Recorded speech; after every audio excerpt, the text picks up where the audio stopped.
कायदे आज़म मोहम्मद अली जिन्ना एक ऐसी शख्सियत जो पाको हिंद में किसी तारुफ की मोहताज नहीं, जिन्हें लोग बानिए पाकिस्तान के तौर पर जानते हैं। लेकिन शायद बहुत कम लोग जानते होंगे कि उनकी जिंदगी में एक मोहब्बत की अनोखी दास्तान का पहलू भी शामिल था। एक ऐसी दास्तान जो जात बरादरी, घर दौलत, उम्र के फर्क, हर चीज से बालातर थी। एक ऐसी दास्तान जो तारीख में शायद बहुत कम ही सुनने को मिलती है। नाजरीन, साल 1916, शहर मुंबई, एक फैमिली फंक्शन जहां से इस मोहब्बत की कहानी का आगाज होता है, जब कायदे आजम की मुलाकात एक नौजवान 16 साल की गैर मुस्लिम लड़की से होती है जिसका नाम था रतनबाई पिटी। और यहाँ पर इंटरेस्टिंग बात यह है कि उस मुलाकात के वक्त मोहम्मद अली जिन्ना की उम्र 40 साल थी, मतलब कि उनकी एज में 24 साल का एक बड़ा डिफरेंस था। लेकिन कायदे आजम की पर्सनैलिटी और अंदाजे गुफ्तगू से रतनबाई बहुत मुतासिर हुई और शायद उस पहली मुलाकात में ही वो अपना दिल उनको दे चुकी थी।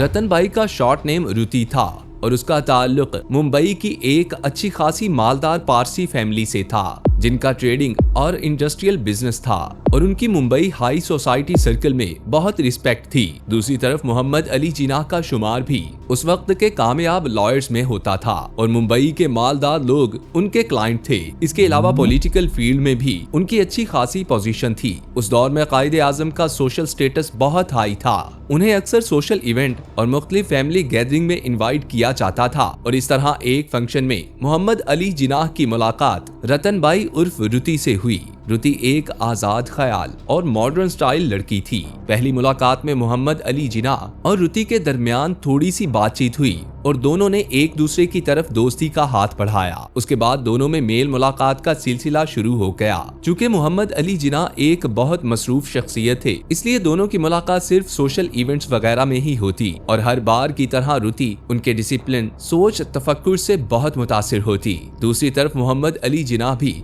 उसकी मॉडर्न सोच और कॉन्फिडेंस से मुतासिर थे। उसके बाद साल 1917 तक दोनों के एहसासात एक दूसरे के लिए काफी गहरे हो चुके थे।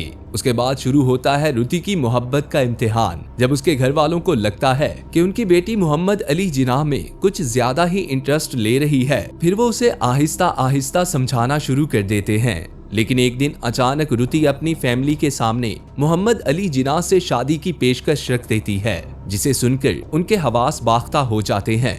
रुति की फैमिली मुंबई की एक असरदार फैमिली थी। वो मॉडर्न और एजुकेटेड थे, लेकिन रिलीजन और सोशल नॉर्म्स को बहुत सीरियस लेते थे। क्योंकि मोहम्मद अली जिन्ना मुस्लिम थे और रुति पारसी थी और पारसी कम्युनिटी में इंटरफेथ मैरिज नाकाबिले कबूल थी, खासकर जब पार्टनर मुस्लिम हो। इसके अलावा जिन्ना और रुति के दरमियान 24 साल का एक बड़ा एज गैप था, इसलिए रुति के घर वालों ने उसे बहुत समझाया कि वो उसकी शादी किसी अच्छे पारसी लड़के से करेंगे। जो तुम कह रही हो वो बिल्कुल नामुमकिन है। लेकिन रुति अपने फैसले से टस से मस ना हुई। उसके घर वाले हर मुमकिन कोशिश करते रहे कि किसी तरह ये अपने फैसले से पीछे हट जाए और इमोशनल प्रेशर, रिस्ट्रिक्शन, वार्निंग हर तरीके से रोकने की कोशिश करते रहे। जबकि रुति इस इंतजार में थी कि जैसे ही उसकी उम्र 18 साल होगी वो फौरन मोहम्मद अली जिन्ना से शादी कर लेगी। बिलाखिर 1918 में रुति ने अपने घर वालों की सख्त मुखालिफत के बावजूद मोहम्मद अली जिन्ना से शादी कर ली। शादी से पहले इस्लाम कबूल किया और मोहम्मद अली जिन्ना ने उनका नाम बदलकर मरियम जिन्ना रखा। शादी के वक्त रुति की उम्र 18 साल जबकि मोहम्मद अली जिन्ना की उम्र 42 साल थी। इस शादी के बाद रुति के घर वालों ने उससे हमेशा के लिए मुकम्मल तौर पर बायकॉट कर दिया। शादी के 1 साल बाद मोहम्मद अली जिन्ना और रुति के यहाँ बेटी की पैदाइश हुई और यहाँ पर अफसोस की बात यह है कि सिर्फ 29 साल की कम उम्री में रुति का इंतकाल हो गया और उन्हें मुंबई के कब्रिस्तान में ही दफन किया गया।